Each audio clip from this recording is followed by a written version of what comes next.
안녕하세요. 저는 경기도에서 지극히 평범하게 사는 30대 여자입니다.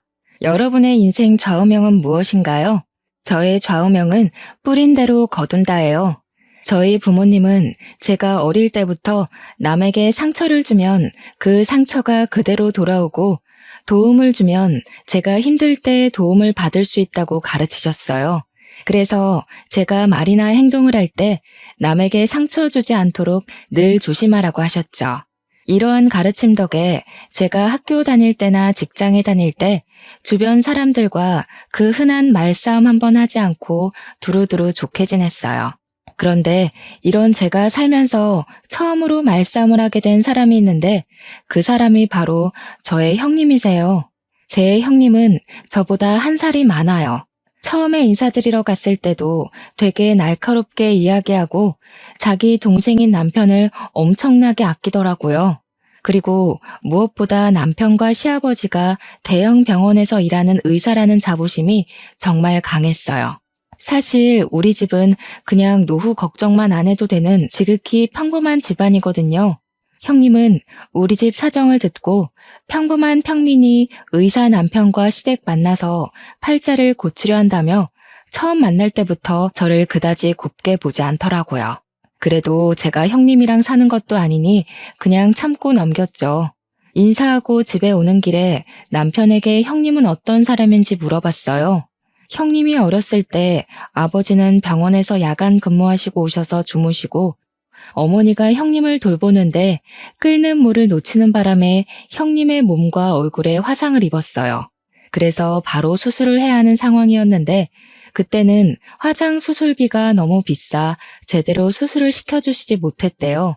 그 결과 흉이 매우 심해졌고 어른이 된 지금도 그 흉터가 몸에 남아 있어요. 그나마 다행인 건 흉터가 턱과 목 쪽에 있어서 머리카락으로 가리고 다니면 잘 안 보이긴 해요. 하지만 형님은 혹시 다른 사람이 보고 본인에게 좋지 않은 소리를 할까봐 일부러 세게 보이려고 막말을 하는 경향도 있고 자격지심도 많이 있다고 해요. 게다가 시부모님은 형님의 흉터를 보면 마음이 너무 아파서 미안한 마음에 형님이 제멋대로 행동을 하고 다녀도 그냥 오냐오냐 하고 키우셨대요. 이러한 이유로 형님은 예민하고 까탈스럽고 자기 멋대로인 성격을 갖게 되었죠. 그래도 말은 조리 있게 잘해서 용케 회사에 들어는 가는데 성격 문제로 오래 다니지 못하고 매번 금방 관뒀다고 하더라고요. 이러한 남편의 이야기를 들으니 솔직히 형님이랑 좋은 사이로 유지하기 쉽지 않겠다고 생각했지만 그래도 남편을 사랑하고 형님을 본다면 얼마나 보겠어 라는 생각에 크게 문제가 될 것은 아니라고 생각했어요. 결혼하고 신혼여행을 다녀와서 시댁에 인사를 드리러 가니 친척들이 다 집에 계시더라고요. 저는 한복을 차려입고 시부모님께 큰절하고 앉았어요. 그랬더니 형님이 제게 신혼여행 가서 시부모님과 자신에게 전화를 매일 하지 않았다고 구박을 하더라고요.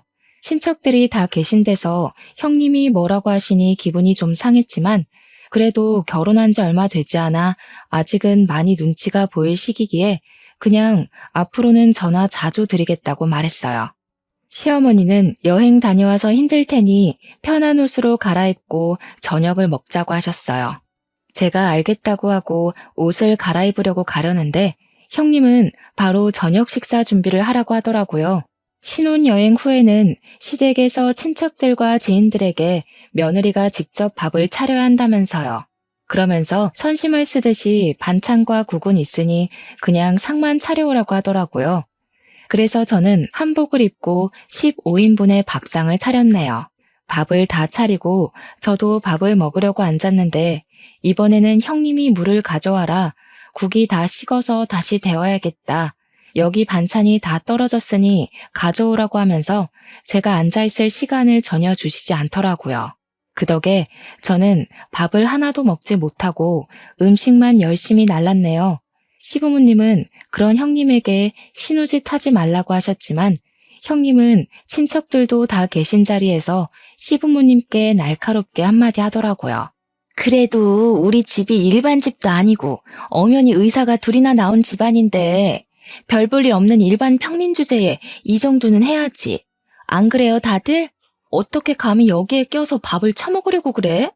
형님은 친척들 앞에서 저를 완전히 무시하더라고요.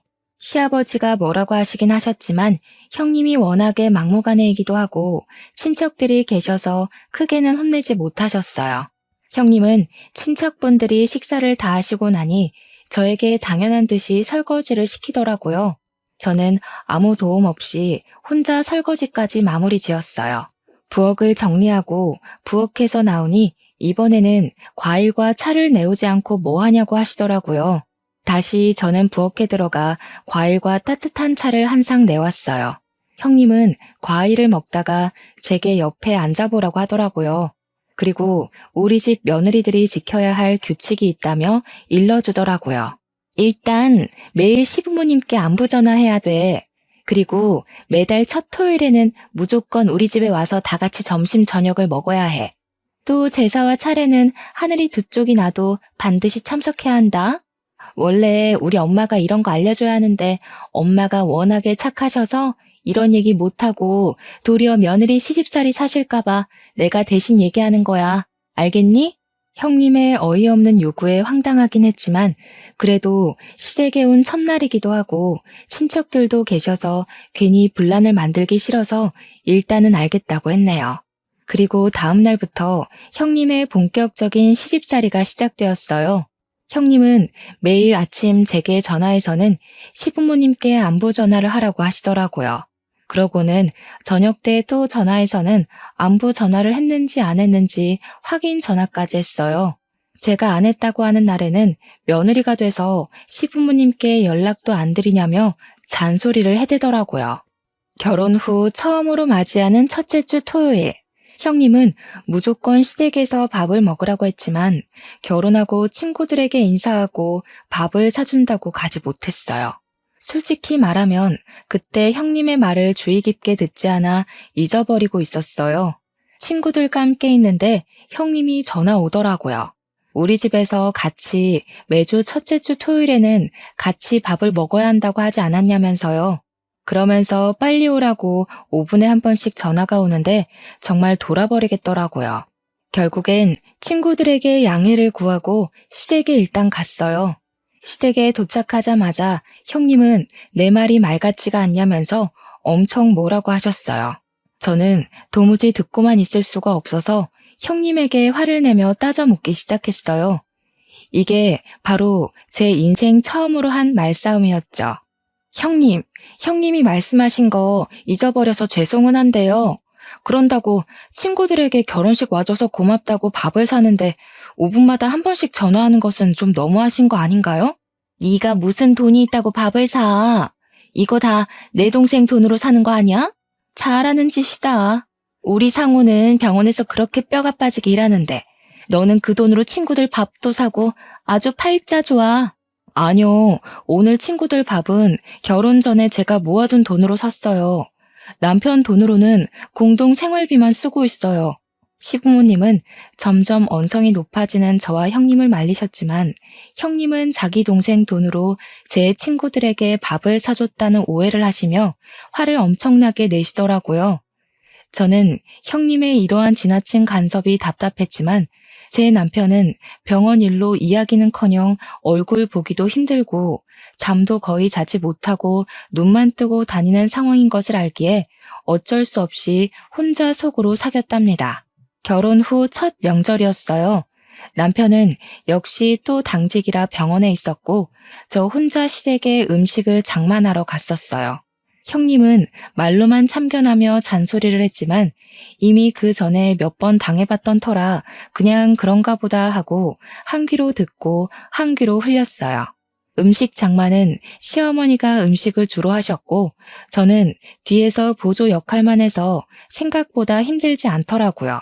그런데 명절 당일 아침부터 형님이 자꾸 제게 이것저것 시켰어요.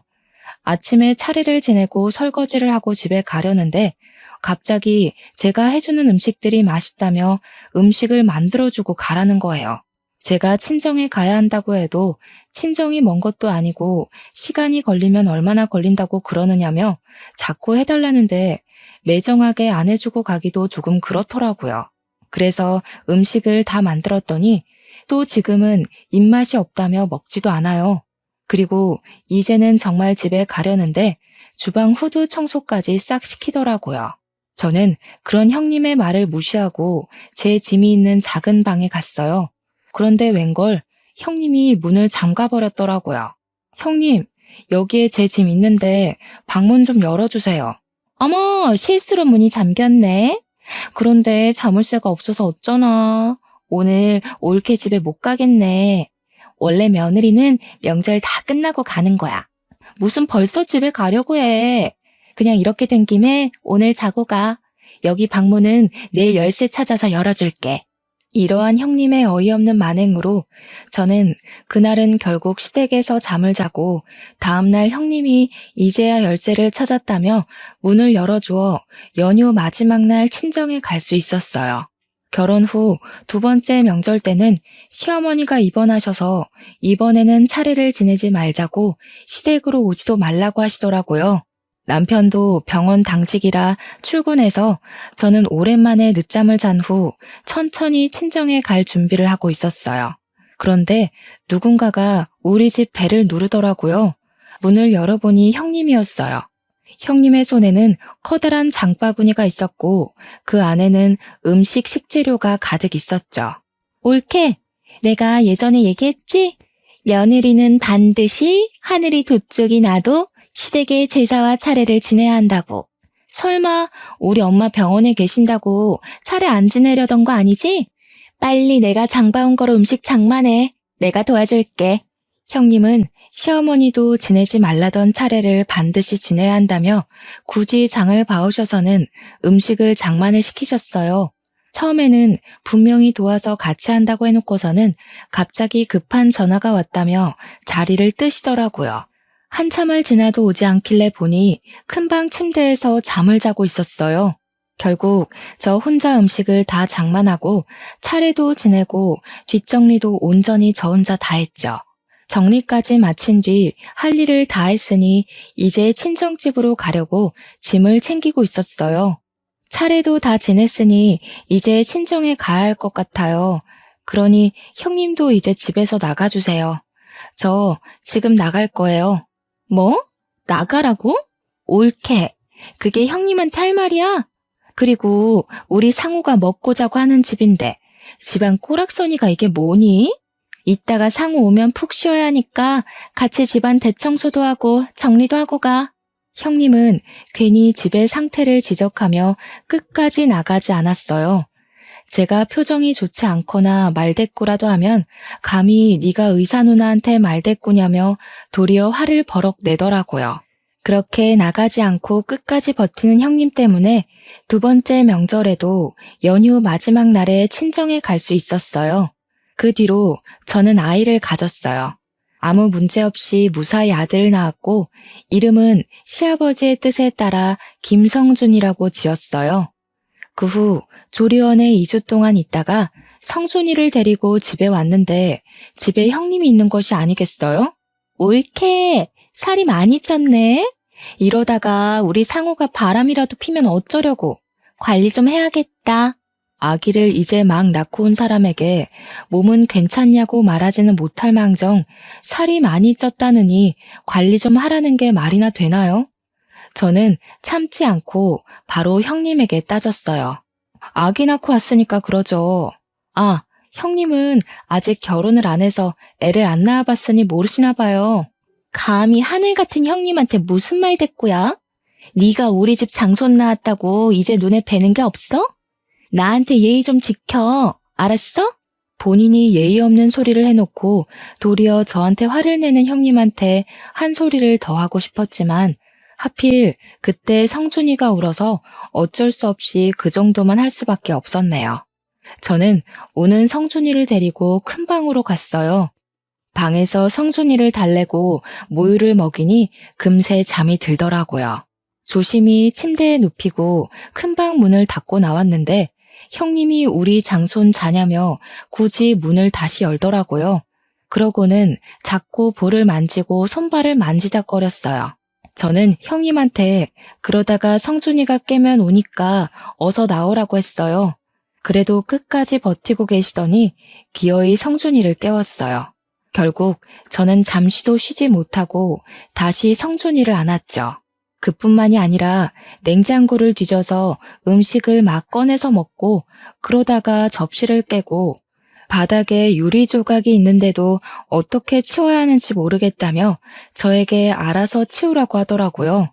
그날 저는 우는 성준이도 돌보고 형님이 깨트린 접시도 치우고 형님이 흘린 음식도 닦으며 정말 정신이 하나도 없이 보냈네요. 형님은 그날 이후 하루가 멀다고 저에게 영상통화를 하셨어요. 심할 때는 하루에 3번도 전화를 하셨죠. 한 번 전화를 시작하면 최소 30분은 통화했어요. 그럼 저는 아무것도 하지 못하고 30분 동안 벌서듯이 핸드폰을 들고 있어야 했어요.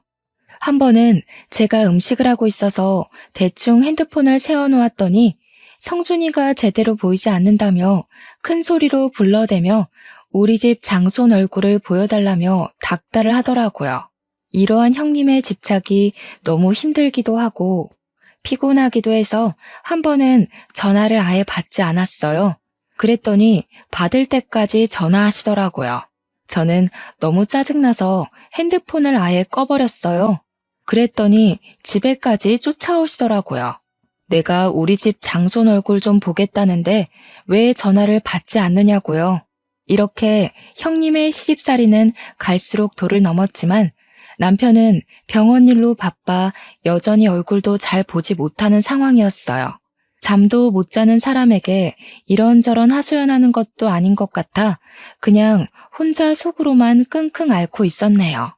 하루는 엄마가 제가 좋아하는 게장을 했다면서 점심때 오라고 하시더라고요. 나가려는데 또 형님이 전화가 왔어요.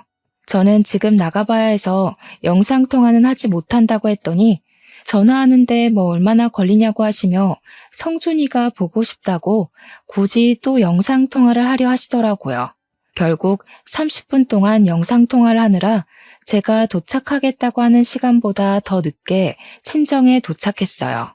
집에 갔더니 엄마도 계시고 저에게 남편을 소개해 주셨던 사모님도 계시더라고요. 이 사모님은 시아버지와 남편이 근무하는 병원의 병원장 사모님이세요. 우리 옆집에 30년째 살고 계시면서 결혼 전에는 거의 매일 보고 살았던 친척보다도 더 가까운 사이죠. 사모님은 제게 오랜만이라 반갑긴 한데 표정이 좋지 않다며 결혼 생활이 힘드냐고 물어보시더라고요. 오기 전에 형님과 원치 않은 통화를 해서 제가 표정이 좋지 않았나 봐요. 처음에는 이야기하지 않으려다가 그래도 내가 소개해줬는데 잘 사는지 어떤지는 알아야겠다며 자꾸 물어보셨어요. 저는 어쩔 수 없이 형님이 제게 첫날 말했던 며느리의 도리에서부터 매일 우리 집 장손 얼굴 보겠다며 영상통화를 하고 명절 때 집에 못 가게 했던 일까지 모든 이야기를 다 했어요. 사모님은 저의 이야기를 들으시고는 시부모님의 성품도 좋으시고 남편도 성실하고 책임감이 강해서 시집살이나 고생 안 하고 잘 살 줄 알았는데 시누이가 그 모양인지는 몰랐다며 미안하다고 하시더라고요. 그래서 제가 남편은 바쁘긴 하지만 잘 대해주고 시부모님도 정말 잘해주셔서 좋다고 하며 걱정하지 말라고 하셨죠.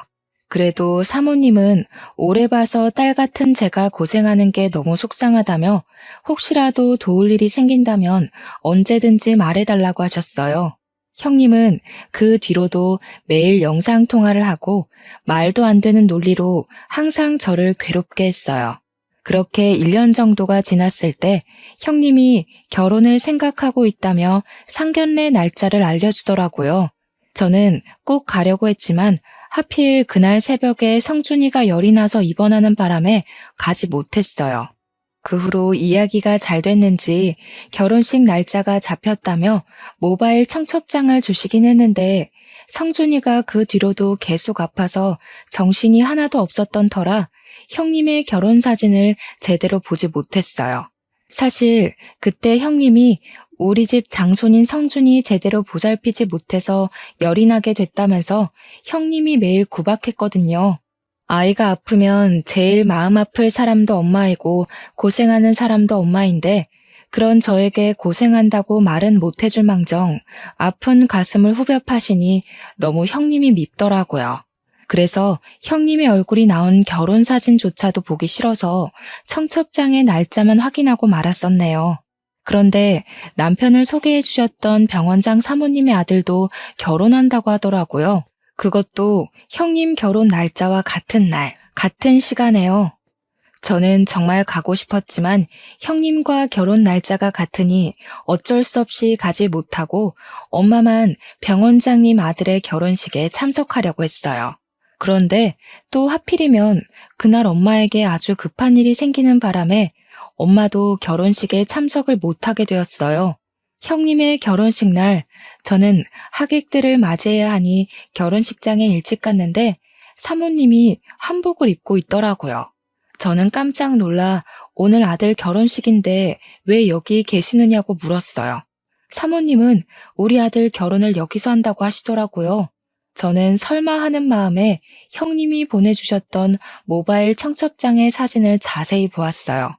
너무 놀랍게도 형님 옆에 사모님 아들이 떡하니 서 있는 게 아니겠어요?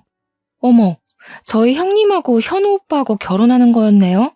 사실 그동안 성준이가 아파서 청첩장을 이제야 자세히 봤거든요. 전혀 몰랐어요. 그럼 그때 너에게 그렇게 시집살이를 시켰다는 그 형님이 바로 내 며느리인 거니? 네, 상황이 그렇게 되었네요. 그래? 알겠다. 내가 잘 기억해두고 있으마. 그동안 정말 고생 많았다.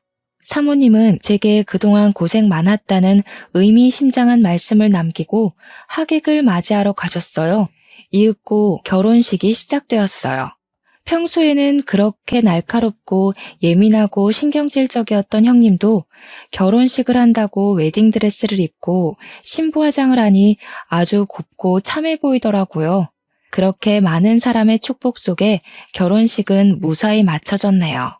일주일 뒤 친정엄마가 별일 없으면 저녁 먹으러 오라고 부르셔서 집에 갔어요. 친정에 도착하니 엄마가 나갈 준비를 하시며 오늘이 형님 신혼여행 마치고 시댁으로 인사 오는 날인데 저한테 같이 가자고 하시는 거예요.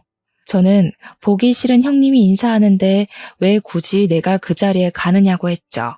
그랬더니 사모님이 저한테 꼭 같이 오라고 했다며 사모님 집에서 저녁을 먹자는 거예요. 마침 남편도 야근하고 저 혼자 저녁을 먹어야 하니 그냥 엄마를 따라 사모님 집으로 들어갔어요. 잠시 뒤 형님이 한복을 입고 엄청 다소곳한 척을 하며 들어오더라고요. 형님은 그 집에 있는 저를 보고는 깜짝 놀라셨어요. 네가 왜 여기에 있어?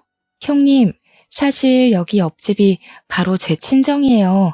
그리고 사모님은 여기에 살면서 30년 전에 알게 되었는데 제가 어릴 때부터 거의 매일 뵈서 친척들보다 더 가까운 사이예요. 저도 두 분이 결혼하신다는 사실을 결혼식장에서 알았네요.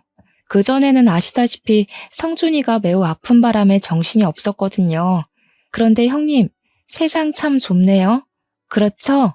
형님은 저와 형님의 시어머니가 서로 아는 사이였다는 사실을 알고 당황해 하더라고요. 그러더니 이내 표정 관리를 하고 사모님이 앉아 계시는 거실로 가서 소파에 앉았어요. 너네는 결혼하고 처음으로 오는데 큰절도 안 하니? 너희 친정은 시댁에 처음 가면 큰절부터 하라고 안 가르쳤어? 사모님은 저와 엄마가 보는 앞에서 형님을 크게 혼내셨어요.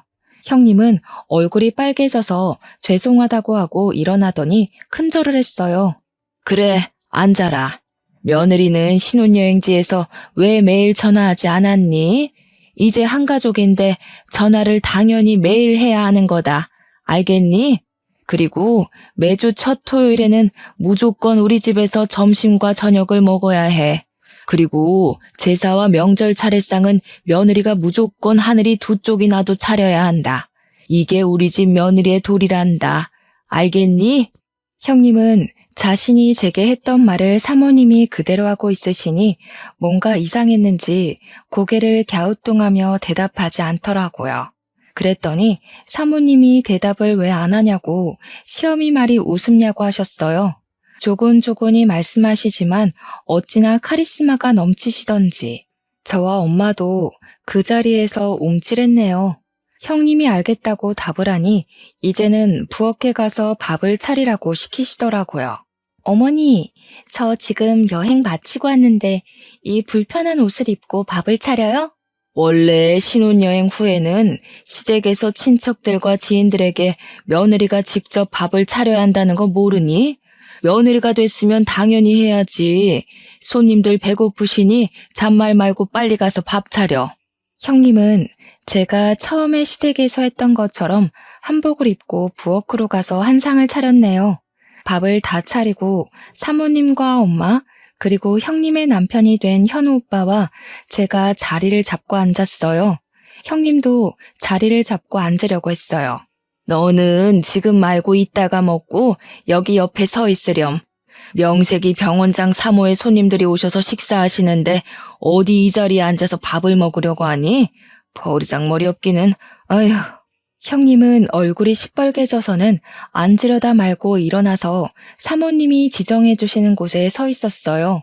저는 맛있게 밥을 먹고 있는데 옆에서 자꾸 뭔가 따가운 시선이 느껴져서 보니 형님이 저를 매섭게 째려보고 있었더라고요. 저는 그런 형님의 얼굴을 보다가 사례가 들렸어요. 미진아, 괜찮니? 편하게 천천히 먹으렴. 얘 며느리야. 밥 먹을 때 옆에 세워두는 건 장승처럼 서 있으란 뜻이 아니라 그때그때 필요한 것들을 눈치껏 알아서 가져오라는 거다. 미진이 사례가 들렸으니 빨리 물 가져와. 사모님의 말씀에 형님은 냉장고에 물통을 꺼내 제 앞에 물통을 그대로 내려놓더라고요. 사모님은 그런 형님을 보며 깊은 한숨을 쉬셨어요. 지금 이게 뭐 하는 짓이니?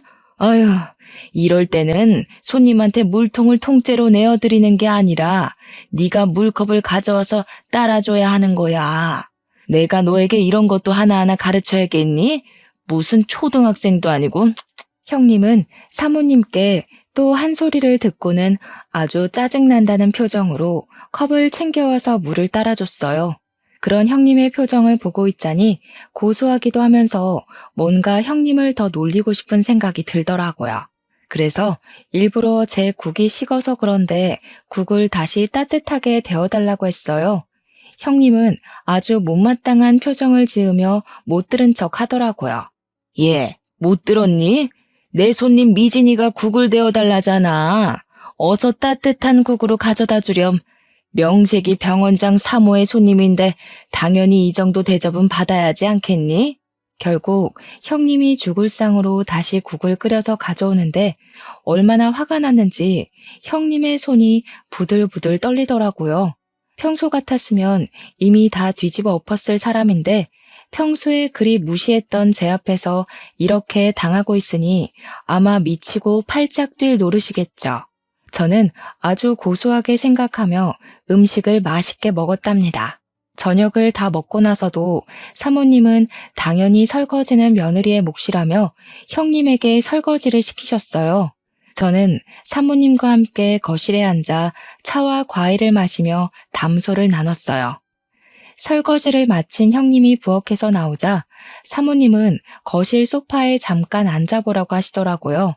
그러더니 내 아들 현우에 비해서 조건들이 훨씬 부족하지만 아버지가 워낙 병원에서 인품이 좋으셔서 어쩔 수 없이 결혼 승낙을 했다며 우리로서는 정말 많이 손해보고 하는 결혼이니 평생 갚으면서 시부모 얼굴에 먹칠하지 말고 살라고 하시더라고요. 그 이야기를 듣는데 형님은 울상이 되고 저는 너무 속이 다 시원해서 자꾸 웃음이 나더라고요. 이렇게 형님은 제게 시집살이를 시킨 그대로 사모님께 당하며 시댁에서의 첫날을 보냈네요. 속이 다 후련해져서 집에 왔는데 남편이 퇴근해 있더라고요.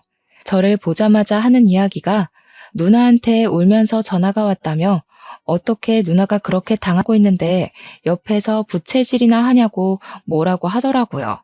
너 생각 안 나? 오늘 형님이 사모님한테 당했던 거 다 형님이 나한테 했던 짓이야. 신혼여행 끝나고 오자마자 친척들 죄다 불러서 밥 차리라고 했잖아. 너는 그날 밥 맛있게 먹었겠지만 나는 잔심부름하느라 밥 한 숟갈도 못 떴어. 그리고 오늘 사모님이 형님한테 며느리의 돌이라면서 했던 이야기 다 형님이 나한테 했던 이야기야. 나는 시댁에서 며느리라는 이유로 그렇게 다 해야 하는데 너네 누나는 그렇게 하면 안 되니? 누나도 그 집 며느리인데. 남편은 제 이야기를 듣고 잠시 생각하더니 아무 말도 하지 못하더라고요. 그러더니 남편이 네가 속상한 것은 알겠지만 그래도 누나네 시어머니랑 친하다고 하니 조금 살살해달라고 부탁 좀 드려보라고 하더라고요. 저는 그런 남편의 부탁에 솔직히 그동안 내가 당한 게 얼만데 그렇게 얘기는 못하겠다고 말하며 거절했어요. 잠시 뒤 이번에는 형님이 전화가 왔더라고요. 보나마나 좋지 않은 소리 할 것 같아서 전화를 받자마자 녹음을 했어요. 야, 너 어떻게 나한테 이렇게 엿을 먹일 수가 있어? 네가 시어머니한테 다 얘기한 거지? 그래서 시어머니가 너 대신에 복수한 거고.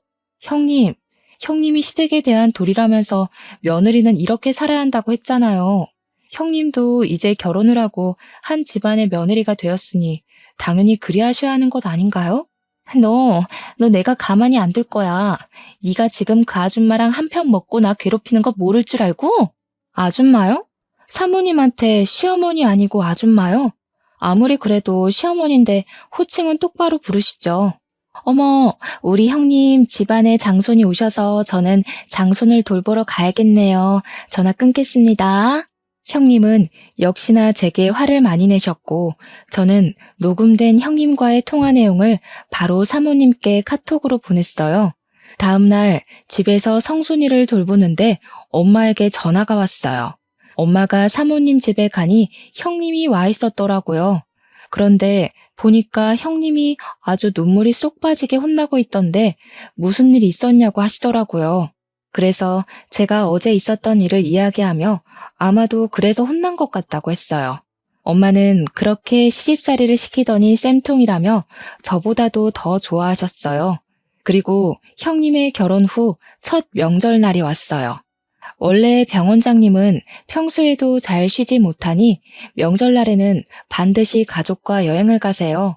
이번에도 여행을 계획하신다길래 저는 당연히 형님도 같이 가겠거니 했어요. 여행을 가는 형님이 부럽기도 하고 한편으로는 사모님이 형님에게 아주 혹독한 시집살이를 시킬 것을 기대했는데 그러지 못하겠다고 생각하니 내심 아쉬웠어요. 저는 시댁에서 형님 없이 아주 편하게 음식을 장만했어요. 음식을 하다 보니 생각보다 재료가 많이 부족해서 시부모님과 남편은 장을 보러 나가고 저와 성준이 둘이 시댁에 있었어요. 그런데 여행을 갔다고 생각했던 형님이 들어오시는 게 아니겠어요? 어떻게 여기 오세요? 원래 명절 때마다 병원장님 여행 가시는 걸로 알고 있는데. 다들 갔지? 나보고도 같이 가겠느냐고 묻더라고. 근데 솔직히 시댁이랑 가면 불편하잖아. 그래서 안 가겠다고 했더니 그럼 나보고 혼자 차례 음식 준비하고 차례 지내라는 거야. 원래 며느리들은 제사나 차례를 하늘이 두 쪽이 나도 지내야 한다고. 그게 말이 돼? 그래서 그냥 네 하고 차례 안 지내고 여기 온 거야. 그래요? 그래도 형님이 그 집 며느리인데 당연히 차례 지내야죠. 가만히 있자. 사모님한테 명절 인사 한번 드려봐야겠네. 잠시만요. 형님은 제가 사모님한테 전화를 걸자 잽싸게 말렸지만 이미 사모님이 전화를 받으신 상태였어요. 저는 일부러 스피커폰으로 바꾸어 사모님과 통화를 했어요.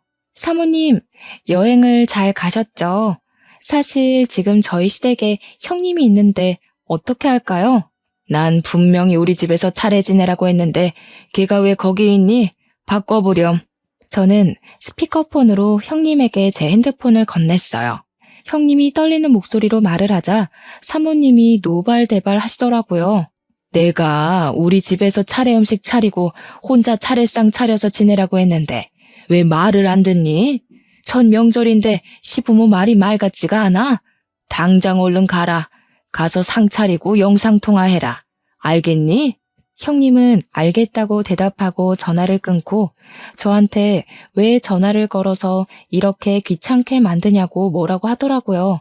그때 장을 보러 가신 시부모님과 남편이 도착했어요. 너는 첫 명절인데 시댁에 안 있고 왜 여기 있니?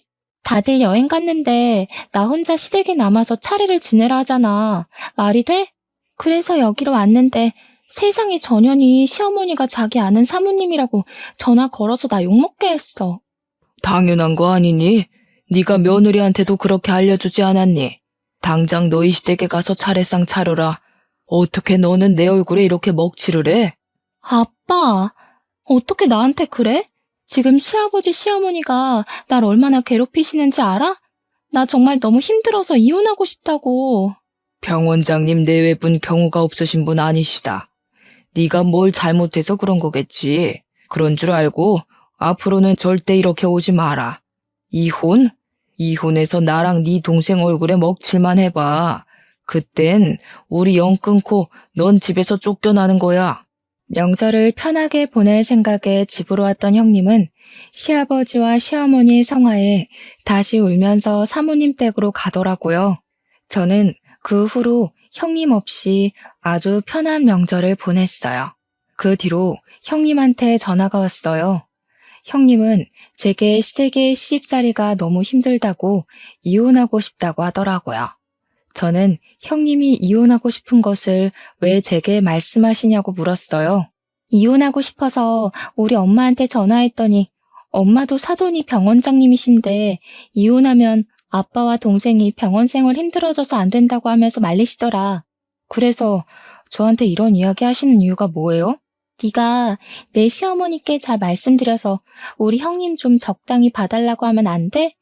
이제 형님이 잘 빌려준다고 말해줘. 나도 이제 너한테 신우짓 절대 안 할게. 정말 내 동생처럼 생각할게. 부탁해. 제발 나 좀 도와줘. 형님이 제게 울먹이면서 이야기하는데 정말 눈물겹더라고요. 하지만 저는 형님한테 그 전에 너무 많이 당했던 터라 형님의 그런 부탁에도 눈 하나 깜빡하지 않았어요. 형님, 지금 사모님이 형님에게 하시는 것들 다 형님이 제게 했던 것 아닌가요? 인제 와서 하는 말인데 그때 형님이 저한테 그렇게 구박하고 했을 때 저 정말 이혼하고 싶을 만큼 힘들었어요. 제 인생에서 최고로 자존감이 바닥을 치고 우울증까지 왔다니까요. 정말 미안해. 그때는 내가 결혼 전이라 시댁 며느리 그런 거 전혀 몰랐어. 내 생각이 짧았어. 속 깊은 네가 나 좀 한 번만 도와줘라. 응? 형님, 죄송하지만 저는 사모님께 그런 말하기도 싫고 감히 제가 사모님께 그런 말할 자격도 없습니다. 그리고 지금 미안하다고 해도 이미 그때 제가 받은 마음의 상처는 지워지지 않네요. 저는 도움이 되지 못할 것 같아요. 저도 죄송하지만 알아서 잘 해결하세요. 형님은 저의 단호한 대답에 울면서 전화를 끊더라고요. 그 뒤로도 사모님의 시집살이는 계속되었고 여전히 형님은 사모님께 혼나며 결혼 생활을 이어가고 있답니다. 반면에 저는 이제 형님과 거의 만나지 못해서 저는 아주 편하게 결혼 생활을 하고 있어요. 어느 날은 남편이 자기 누나가 그렇게 못되게 구는지 몰랐다면서 병원 일에 치여 사느라 제대로 챙겨주지 못해서 미안하다고 진심으로 사과하더라고요. 그 뒤로는 남편도 제게 잘해주고 시부모님이야 원래 잘해주셨고 해서 요새는 아무 고민 없이 아주 만족스러운 생활을 하고 있어요. 최근에 친정엄마랑 통화하다가 사모님 얘기가 나왔어요. 친정엄마가 사모님께 왜 그렇게까지 시집살이를 시키시냐고 물으니 사모님 본인이 원래 불의를 못 참는 성격인데 딸 같은 제가 형님한테 그렇게 당했다는 것을 아시고 많이 화가 났었다고 해요. 만약에 처음부터 아들이 만나는 사람이 제 형님인 것을 알았다면 아마 결혼 안 시켰을 텐데 이러한 사실을 결혼식장에서 알아버렸고 인제 와서 결혼을 엎을 수는 없으니 대신 본인이 행했던 시집살이를 그대로 시켜서 본인이 무슨 잘못을 했는지 제대로 깨닫게 해야겠다고 생각하셨대요. 이 부분은 형님의 시아버지와 남편이 다 동의를 해서 가족들 모두 사모님의 행동에 크게 반대하지는 않았다고 해요. 또 미리 형님의 아버지인 저희 시아버지께도 말해놔서 동의를 구했다고 하시더라고요. 시아버지는 제 딸을 제가 제대로 못 키워서 일이 막무가내인데 그렇게라도 교육해 주시면 감사하다고 하시며 오히려 죄송하다고 하셨대요. 그러면서 사모님은 그래도 조만간에 이렇게까지 하게 된 이유를 설명해주고 시집살이를 끝낼 거라고 하셨대요. 엄마는 사모님의 말씀을 제게 전하며 정말 사람은 뿌린 대로 거두는 게 딱 맞다고 하시더라고요. 형님이 너에게 그렇게 시집살이를 시키더니 결국엔 그거 그대로 형님이 다 받게 됐다면서요. 그러면서도 제게 항상 말해왔듯이 남에게 피해주며 살지 말고 특히 시댁에서는 말과 행동을 조심하라고 신신당부를 하시더라고요. 평소에는 잔소리 같았던 엄마의 말이 그날은 참 마음에 확 와닿았어요. 솔직히 그동안 형님이 제게 했던 것 다 떠들고 다니면 욕하는 것 같기도 하고 뒷말하는 것 같기도 해서 엄마한테만 이야기하고 아무에게도 얘기 못했거든요.